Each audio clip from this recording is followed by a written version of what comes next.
लोक तुझा फायदा घेतात म्हणून सतत दुखी असतोस ना?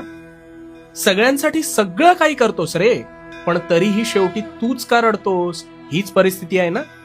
आता हे का होतंय हे सांगतो, शांतपणे ऐक. तुझं कसं आहे ना, तू एखादं काम करत असताना तुला त्या कामात विश्वास असतो, पण आत्मसंदेह आणि सहानुभूती म्हणून तू इतरांची मतं विचारात घेतोस आणि मग ते विविध सल्ले ऐकत शेवटी स्वतःचाच आत्मविश्वास गमावतोस.